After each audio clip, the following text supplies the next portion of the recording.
안녕하십니까.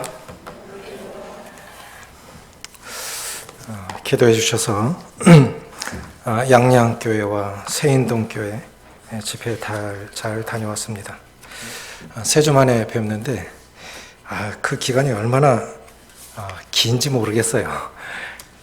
오랜만에 뵈니까 참 반갑습니다.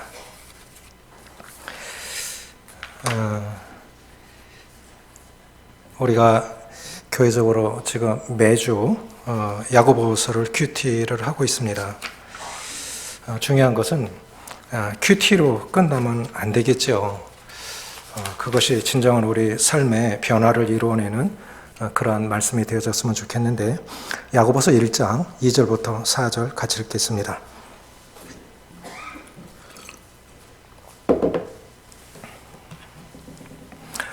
신약성경 371조 야고보서 1장 2절부터 4절까지 같이 읽겠습니다. 시작. 내 형제들아, 너희가 여러 가지 시험을 당하거든 온전히 기쁘게 여기라. 이는 너희 믿음의 시련이 인내를 만들어내는 줄 너희가 알미라. 인내를 온전히 이루라. 이는 너희로 온전하고 구비하여 조금도 부족함이 없게 하려 함이라. 영적 성숙의 잣대라는 제목으로 말씀을 드리기를 원합니다. 야고보서 5장까지 되어 있는데요. 2시간에 걸쳐서 영적 성숙의 잣대라는 제목으로 말씀을 드리겠습니다. 잣대라는 말은 기준이라는 뜻이죠. 우리가 누군가를 향해서 저 사람은 참 영적으로 성숙한 분이다, 저분은 참 미숙한 분이다, 그 잣대, 그 기준은 무엇입니까? 성경적 기준을 갖고 있지 않으면 이 기준은 굉장히 중요한 거라고 생각이 되어지는데, 사람의 기준은 다 다릅니다. 내 기준, 가장 중요한 건 성경적 기준이 뭐냐는 거예요. 그것은 다른 말로 하면 어떻게 하면 이 영적 성숙에 이를 수 있느냐 하는 것입니다. 성경에서 제시하신 기준, 표준을 알면 이게 부족했구나, 이게 아니었구나, 이런 거를 알 수가 있는데, 야고보서의 핵심 주제는 영적 성숙입니다. 에베소서의 주제는 영적 풍성이죠. 하나님 우리에게 풍성한 삶을 살기를 원하세요. 그래서 우리 주님께서 이 땅에 오신도 내가 온 것은 양들로 생명을 얻고 더 풍성히 얻게 하려는 것이라. 생명을 얻는 것, 구원받는 것 그 자체로 끝나지 않고 구원받은 거듭난 성도들이 그리스도 안에서 풍성한 삶을 살기를 바라는 것이 에베소서예요. 그럼 야고보서의 주제는 무엇입니까? 영적 성숙, 그리스도의 장성한 기준에 이르는 것인데, 저자 야고보는 성경에 야고보가 4명 정도 나오는데 우리 주님의 육신의 형제 야고보로 알고 있습니다. 1장 1절 다시 읽습니다. 시작. 하나님과 주 예수 그리스도의 종 야고보는 흩어져 있는 12지파에게 문안하노라. 누구에게? 수신자가 누굽니까? 흩어져 있는 12지파, 이 디아스포라라고 그러죠. 그러니까 팔레스타인 밖에 흩어져 있는 이 이스라엘 백성들을, 거듭난 성도들을 말씀하고 있는데, 물론 사도행전에서 예루살렘에서 큰 박해가 일어나서 대대적으로 흩어지기도 했지만 그 전에 흩어진 사람들도 있을 것입니다. 그런데 보면 그 흩어진 이 디아스포라가 오늘날 우리 성도들의 삶의 모습과 비슷해요. 우리도 주일이면 모여서 예배드리고 말씀 듣고 교제 나누고 또 세상으로 흩어집니다. 세상에 나가서 한 주 동안 누구는 다쳐서 오고, 누구는 상처받고 오고, 누구는 승리하는 삶을 살고, 그랬다가 또 모이죠. 그래, 이 디아스포라라고 하는 뜻은 따라해 보십시오. 흩어진 씨라는 뜻이에요. 그러니까 생명을 가지고 있는 거듭난 씨앗들, 거듭난 성도들이 세상에 흩어져서 승리의 삶을 살아내야 되는 거예요. 그리스도를 증거해내야 되는 것입니다. 그래서 흩으신 거예요. 우리는 영적으로 하면 우리도 동일한 디아스포라예요. 한 주 동안 ht어져서 무슨 일 당할는지 몰라요. 요즘은 또 다치는 사람이 왜 이렇게 많습니까? 특별히 발들은 많이 다치는데 다친 사람들 생각을 한 4명, 5명 돼요. 제 아내도 밤에 운동하러 나가다가 어떻게 돌뿌리에 완전 한 바퀴 뒹굴러가 발가락이 부러졌어요. 그래서 뭐 별별 일 다 당하지요. 우리가 이제 그렇게 살아갑니다. 그러면서도 우리가 이뤄야 할 가장 큰 목표는 성숙입니다. 그러면 왜 영적인 성숙에 이르러야 할까요? 영적 성숙은 왜 필요한 것입니까? 이것이 야고보서가 기록된 이유입니다. 유대인들은 흩어져서 크게 두 가지로 어려움을 겪었습니다. 하나는 이방인들에 의해서 유대인이라는 역차별을 당했어요. 이방인, 흩어졌으니까 이방인들에 의해서 유대인이라는 역차별을 당했습니다. 또 하나는 뭐냐면 똑같은 유대인이면서도 유대 교인들에게 기독교인이라는 이유로 또 차별을 당하고 어려움을 겪었습니다. 우리도 그리스도인이면서도 교인들에게도 어려움을 당할 수도 있죠. 그러니까 2절에 보면 2절 같이 읽습니다. 시작. 내 형제들아 너희가 여러 가지 시험을 당하거든 온전히 기쁘게 여기라. 여러 가지 시험을 당합니다.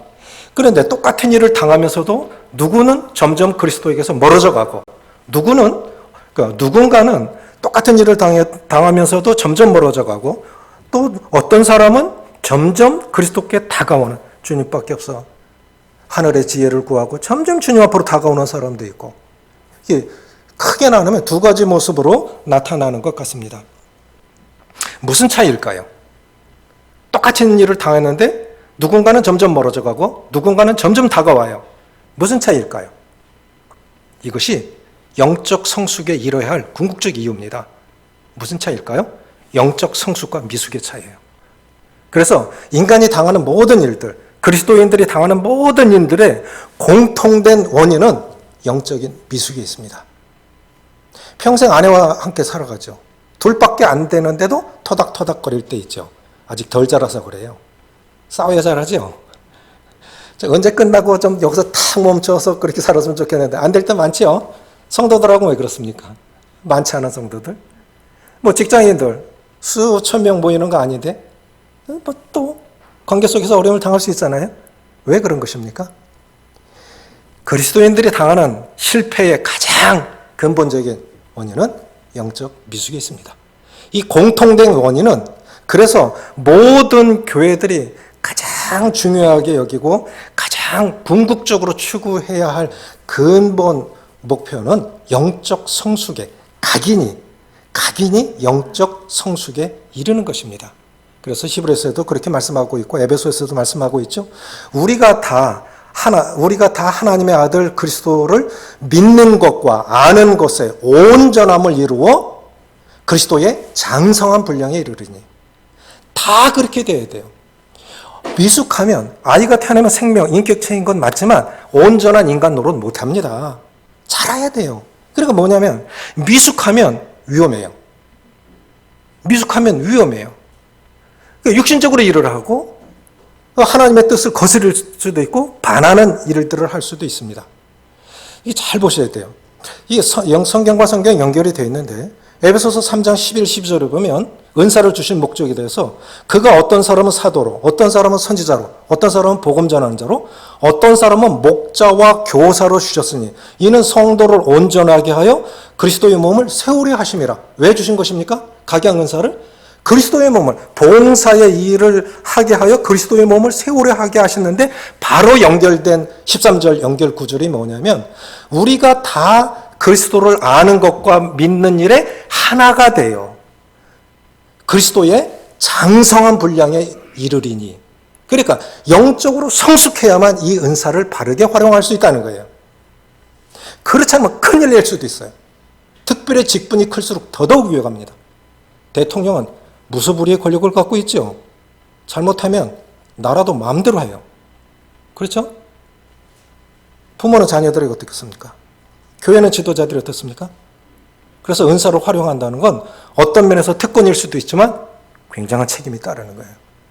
그래서 영적 성숙에 이르러야 하려는 은사를 바르게 활용하기 위해서 11, 12절에서 이어서 13절은 우리가 다 그리스도를 믿는 것과 아는 일에 하나가 되어 온전함을 이루어. 근데 야고보서에서 반복적으로 강조하고 있는 단어가 따라해 보십시오. 온전함, 성숙. 이 두 단어예요. 온전함을 이루어.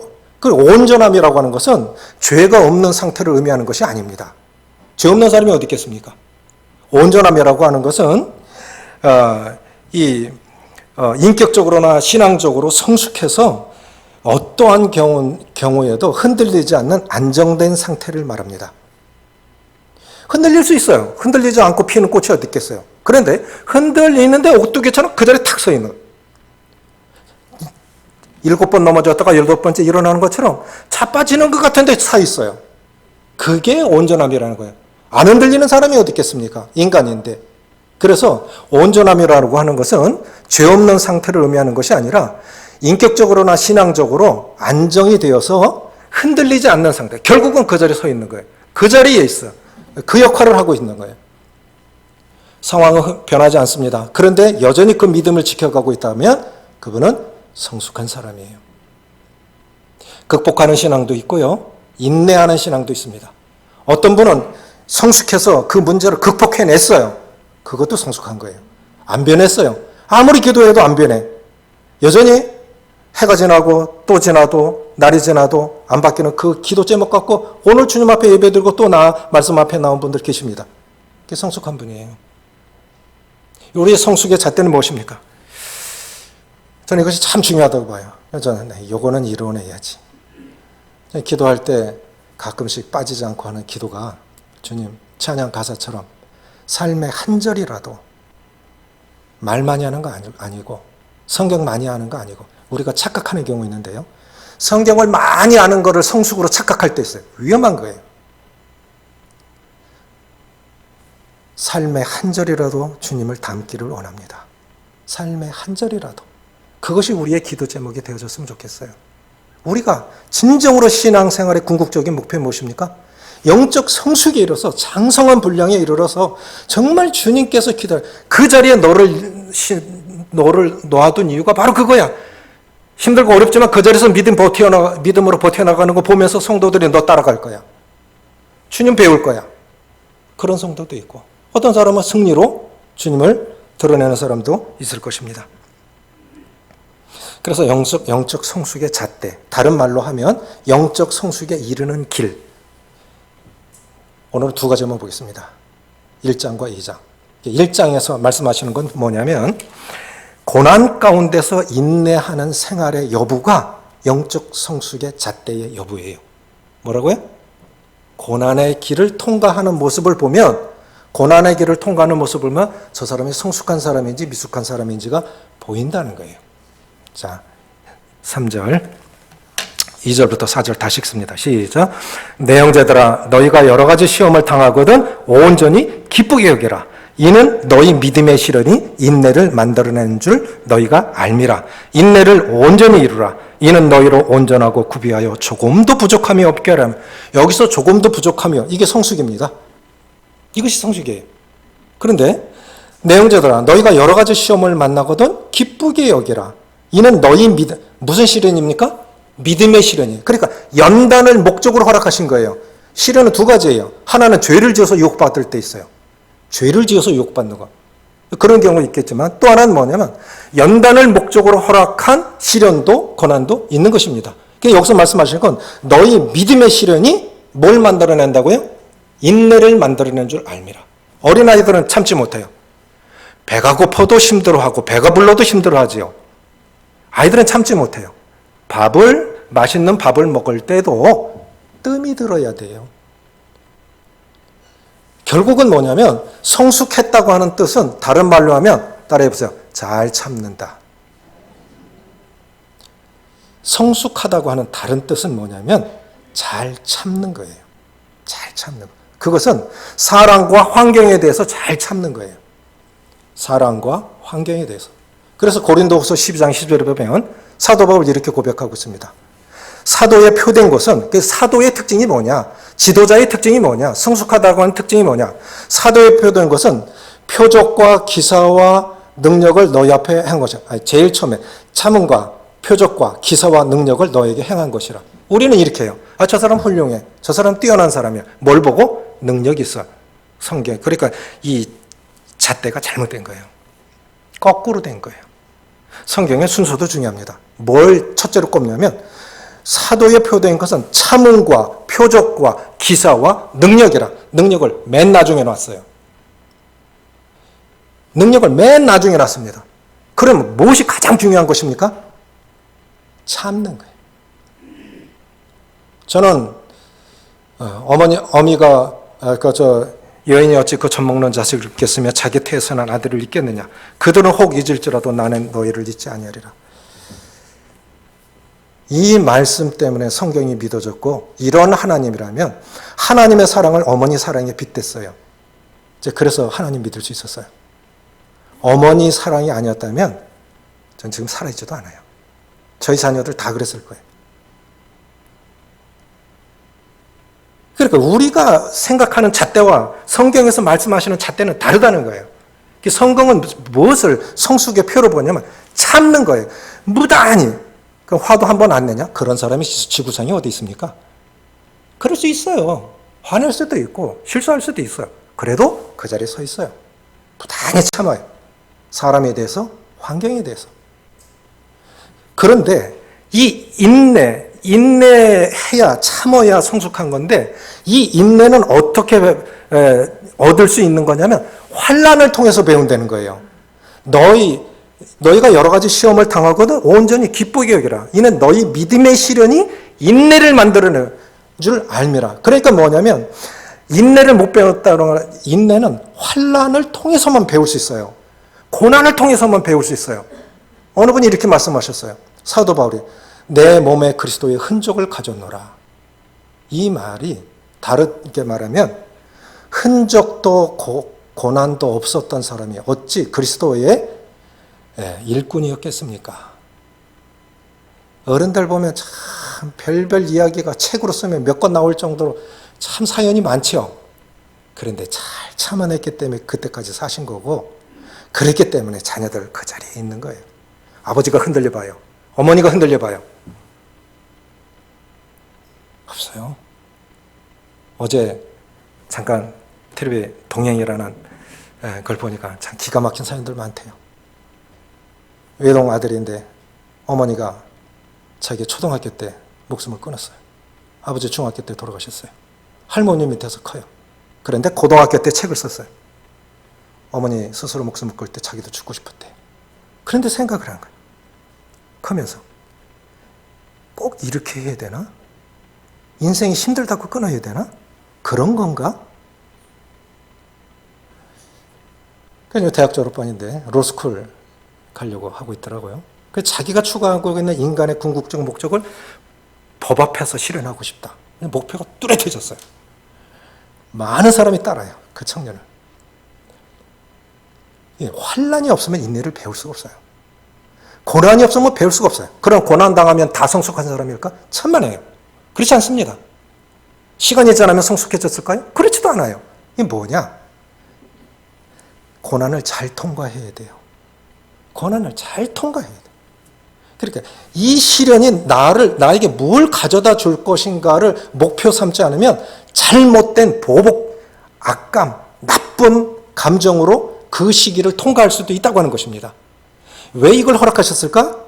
내가 이걸 통해서 어떤 사람으로 거듭날 수 있을까?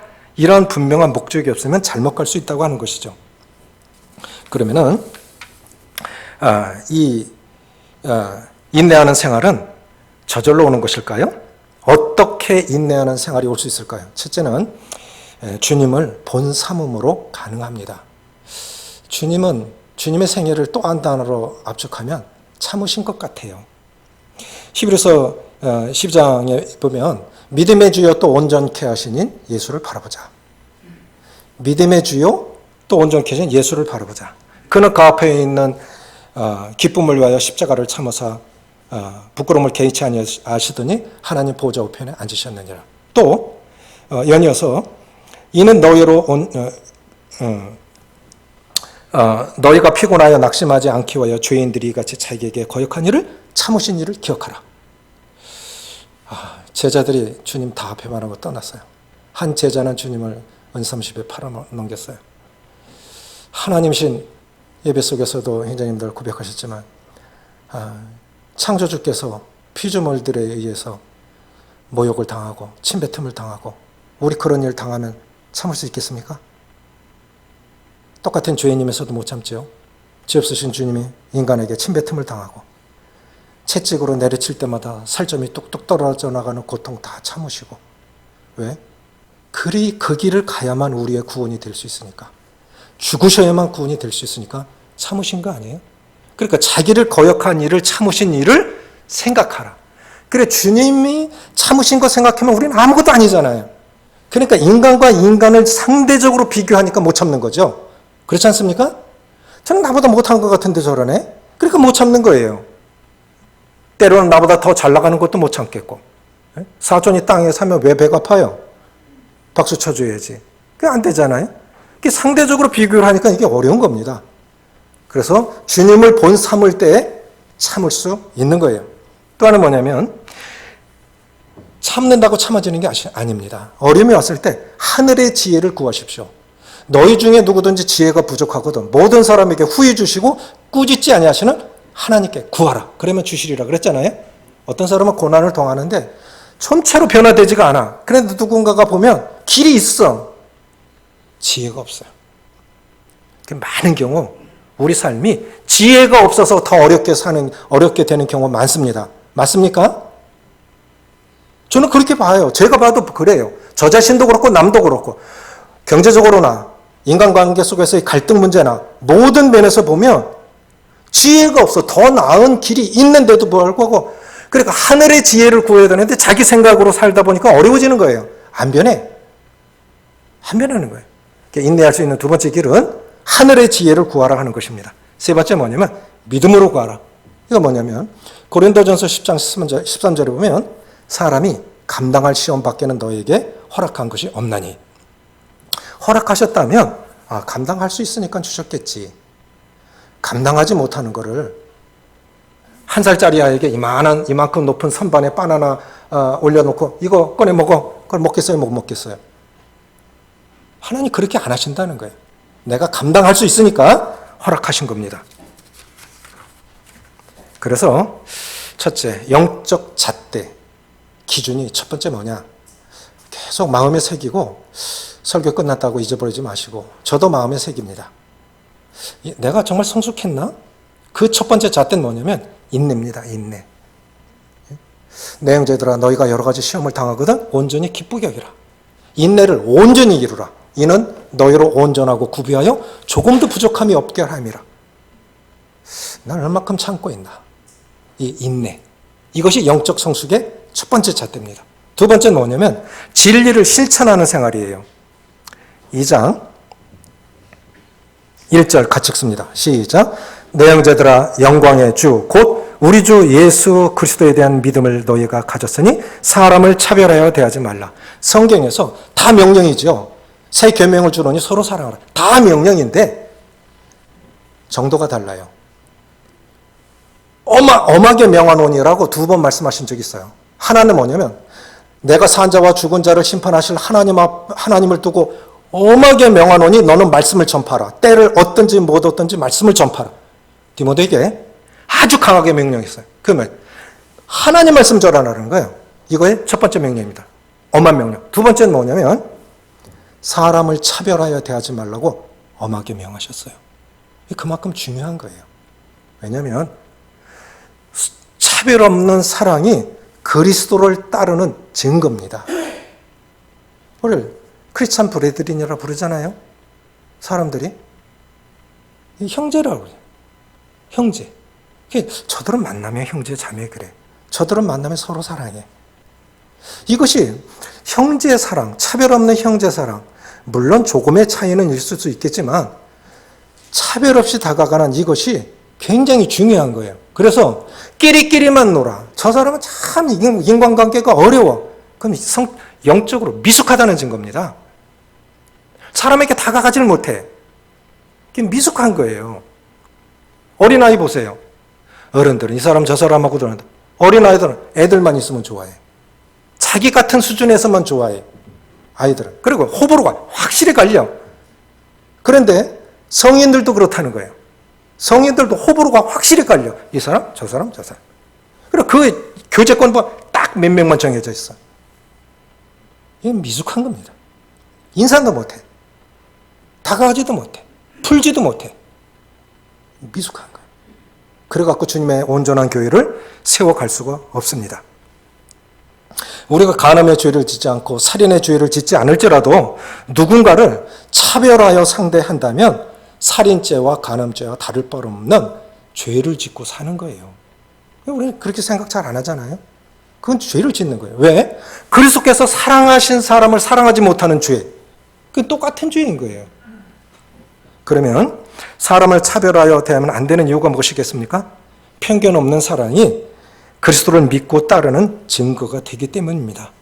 주님이 우리를 사랑하신 이유가 뭘까요? 주님이 우리를 통해 감동하신다면 뭘 보고 감동하실까요? 저는 하나도 없다고 봐요. 외모로? 인격으로? 더더욱 아니죠. 양심에 손을 얹고 한번 보세요. 진짜 외모로. 뭐로 주님께서 우리를 보고 감동하시겠어요? 없어요. 그런데 나를 못 보니까 자꾸 이렇게 남만 봐죠. 우리는 말씀의 거울 앞에 자주 우리를 비춰봐야 됩니다. 탈무드에 이런 얘기가 나오죠. 새 아이가 굴뚝 속에 들어갔다 나왔어요. 자, 누가 누구를 보고 얼굴을 씻겠습니까? 다 시커먼 데. 굴뚝에 안 들어갔다 온 아이를 봐야 내가 시커멓겠구나. 그렇게 하겠죠? 굴뚝 속에 들어온 나는 안 보고 굴뚝 속에 들어가다 새카매졌어. 그럼 나도 새카맨 줄 알아야 되는데 난 안 보이거든. 눈이 앞으로 달려 있으니까. 똑같이 굴뚝 속에 들어갔다 왔으면서도 굴뚝 속에 들어가는 그 사람은 시커멓다고 자기는 안 씻어. 너 좀 씻어라 그래. 사실은 우리가 그렇게 살아가고 있지 않습니까? 차별해야 되는 건 주님께서 참. 그래서 성숙의 증거는 차별 없는 형제 사랑입니다. 두 번째, 나 자신이 하나님으로부터 받은 사랑 때문입니다. 세 번째는 하나님께서 언젠가 우리가 행한 것에 대해서 심판하실 거예요. 긍휼 없는 자에게 긍휼 없는 심판이 있으리라. 그런데 이 긍휼이라고 하는 언어의 뜻은 따라해 보십시오. 공감하다. 공감 능력. IQ, EQ 이렇게 쭉 나가죠. 공감 능력은 뭡니까? EQ가 공감 능력이죠. 저 사람을 보니까 참 마음이 아파. 내 문제가 아닌데 저분 문제인데도 잠이 안 와. 우리는 내가 상처받으면 잠 못 자요. 근데 그 사람 생각하니까 마음이 쓰려. 어떻게 하지? 어떻게 하지? 주님의 복음서 읽어보면 자주 반복적으로 등장하는 단어가 긍휼이라는 단어입니다. 긍휼. 긍휼이는 이 우리에게 있어서 정말 회복해야 할 문제 중에 하나가, 회복해야 할 부분 중에 하나가 긍휼이 여기는 마음이 회복이 되어져야 돼요. 따라해 보십시오. 주님의 마음, 긍휼이 여기는 마음. 이 마음입니다. 주님의 마음은 긍휼이 여기는 마음이에요. 근데 이 마음이 회복되어져야 돼요. 어떤 상황이나 어떤 문제, 모든 동기를 떠나서 어쨌든 참 안 됐다. 누가 어렵다네. 잘 됐다. 고소하다. 이건 정말 강팍한 마음이에요.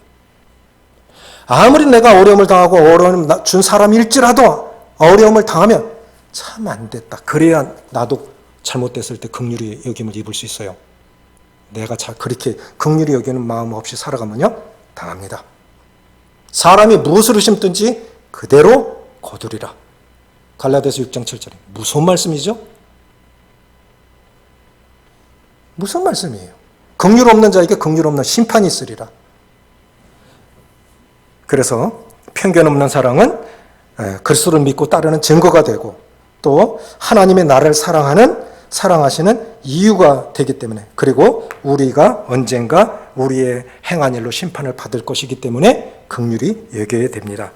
결국은 뭐냐면 성숙한 인격은 관계의 성숙입니다. 동의하십니까? 이 사람 저 사람 두루두루 원만해요. 그 사람이 성숙한 사람입니다. 들꽃 언덕이라는 시가 있어요. 너무 좋아서 제가 인용해 봅니다. 유한진 시인이 쓴 건데 이래요. 들꽃 언덕에서 깨달았다. 값비싼 화초는 사람이 가꾸고 값없는 들꽃은 하나님이 키우시는 것을, 그래서 들꽃의 향기는 하늘의 향기인 것을, 그래서 하늘의 눈금과 땅의 눈금은 언제나 다르고 달라야 한다는 것도 들꽃 언덕에서 깨달았다. 값비싼 화초는 사람이 키우죠. 근데 값없는 들꽃은 하나님이 키우세요. 그런데 그게 하늘의 향기라는 거예요. 보세요. 주님이 이 땅에 오셨을 때 세리와 죄인들이 주님의 친구가 되어졌습니다. 소외되고 버림받은 사람들, 주님이 가까이 다가가셨어요. 잘난 사람들끼리 다 세상 인정받고 사람 인정받고 다 받아요. 능력도 없고 가진 것도 없고 별로 관심도 없는 사람들, 하나님이 키우고 가시는 거예요. 하나님이 키우고 가시는 거예요. 그런데 저는 이렇게 생각해요. 건강한 교회는요, 누가 행복해야 될까요? 건강한 교회는 제가 추구한 건 그거지만, 그렇게 못 이루고 있지만 제 마음은 그래요. 가난한 사람들이 교회 안에서 행복감을 더 느껴야 돼요. 구도자들이 더 기뻐하는 교회가 되어야 돼요. 그게 건강한 교회예요. 그게 성숙한 사람들이 모여있는 공동체입니다. 가진 것도 없고 배운 것도 없고 세상에서 인정받지 못하고 소외받는 사람들이 교회 안에서 행복감을 더 느껴야 그 교회가 건강한 교회예요. 가난한 사람들이 있을 곳이 없어서 떠나가 잘못 가고 있는 거예요. 구도자들이 차기 자리가 없어. 눈길 한번 주지 않아. 인사 한번 못해. 그건 잘못 가고 있는 거예요. 성숙한 사람들이 없는 교회예요. 그래서 정말 행복한 교회, 건강한 교회는 가난한 자들이 행복을 더 느끼고 구도자들이 행복할 수 있어야 된다. 그게 주님의 마음이라고 생각합니다. 그러면 어떻게 하면, 두 가지 오늘 꼭 기억하십시오. 영적 성숙의 첫 번째 잣대, 우리가 영적 성숙에 이른 첫 번째 길, 그것은 고난 속에서 인내하는 삶이다 하는 것입니다. 고난 속에서 인내하는 삶, 그것은 주님을 본 삼음으로. 두 번째는 무엇입니까?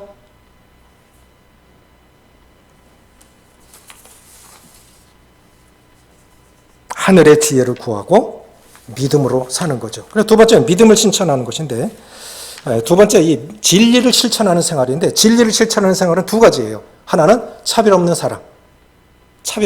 그리고 두 번째는 말씀을 이제 진리를 실천하는 것인데, 우리는 이게 이제 착각하지 말아야 할 게 바로 이거예요.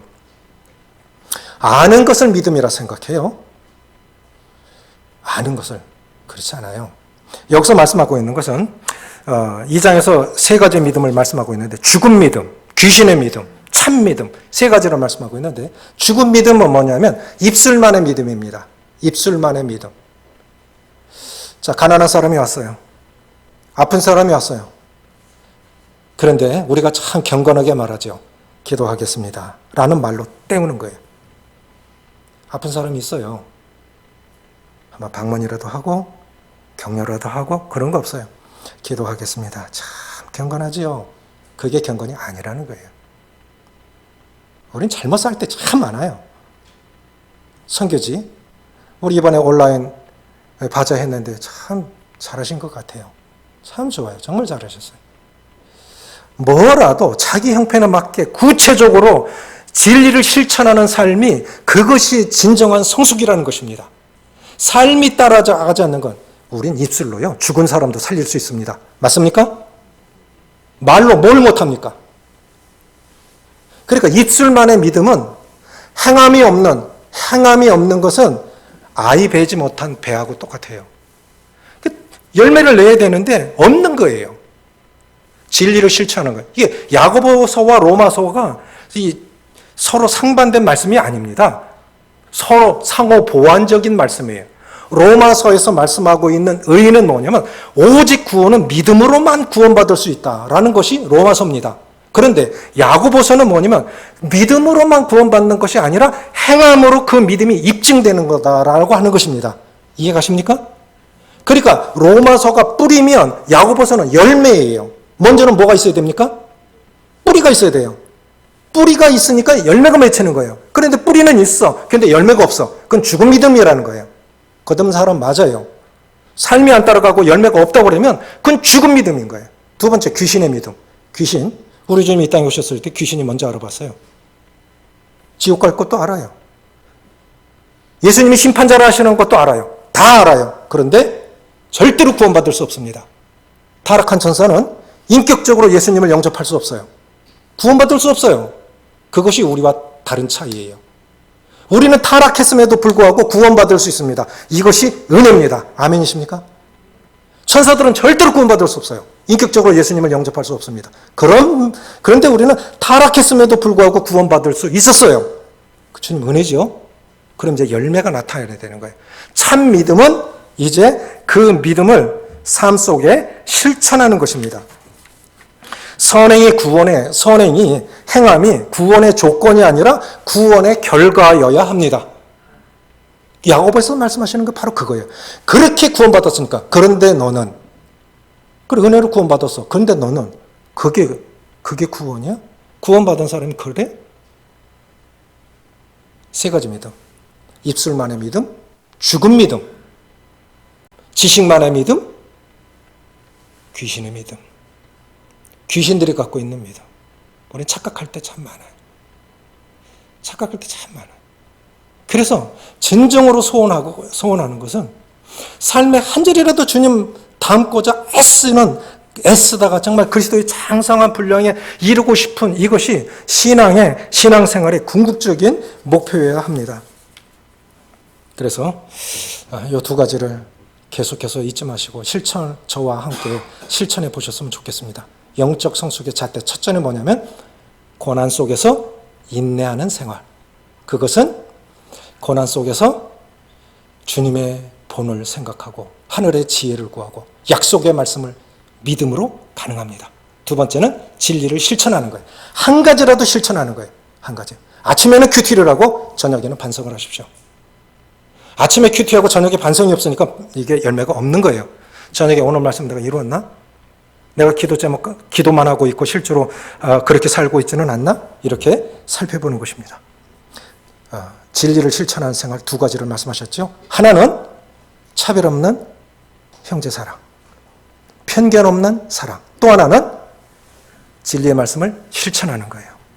입술만의 믿음, 지식만의 믿음이 아니라 말씀을 삶 속에 구현해내는 것입니다. 그래서 정말 우리가 변화되어져서 성숙한 사람들이 되어져서 정말 주님이 기대하시고 목적하시는 그런 교회, 그런 삶. 그래서 하나님이 참 기뻐하시는 성도, 기뻐하시는 교회가 되어졌으면 좋겠습니다. 기도하시겠습니다. 아버지 하나님, 지금까지 나름 주님을 믿고 따른다고 생각했지만 영적으로 얼마나 성숙했는지 말씀의 잣대에 우리 자신을 대어봅니다.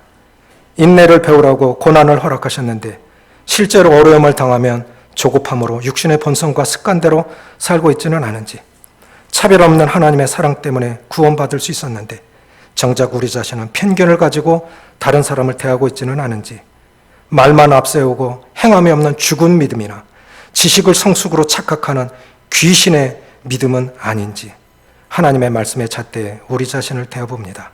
아버지 하나님, 바라옵기는 말과 행동이 일치하는 영적으로 성숙한 참 믿음의 사람들이 되어 기쁘고 즐겁게 신앙생활하며 그리스도를 증거하는 하나님의 공동체와 성도들이 될 수 있도록 성령께서 도우시기를 간구를 드리오며 우리 주 예수 그리스도의 이름으로 기도합니다. 아멘.